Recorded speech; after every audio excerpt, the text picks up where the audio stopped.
मित्रांनो, आपण जगाला जिंकण्याचे स्वप्न पाहतो, पण स्वतःच्या मनाला जिंकू शकतो का हो?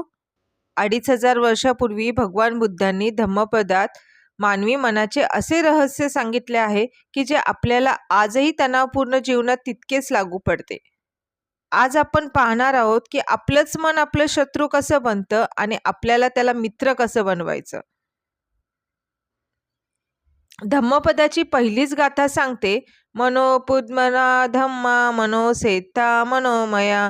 याचा अर्थ असा की आपण आपल्या आयुष्यात जे घडतं त्याला आपलं मनच जबाबदार असतं.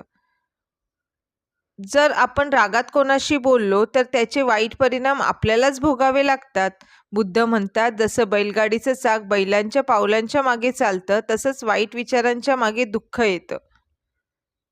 बुद्धांनी मनाला चंचल आणि दुर्धर असं म्हटलं आहे. आपलं मन एका क्षणात इथे असतं तर दुसऱ्या क्षणात हजारो मैल दूर जातं. ते एखाद्या माकडासारखं एका फांदीवरून दुसऱ्या फांदीवर उड्या मारत असतं.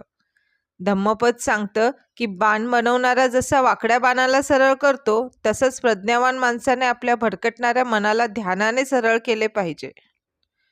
बुद्ध म्हणतात, तुमचं मन जेवढं नुकसान करू शकतं त्यापेक्षाही तुमचं भलंही करू शकतं. पण त्यासाठी 3 गोष्टी आवश्यक आहे.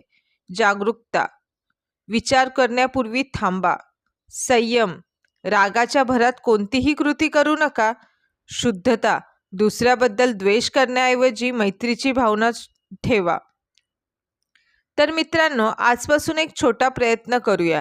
दिवसातून फक्त 5 मिनिटे शांत बसून आपल्या विचारांकडे लक्ष देऊया.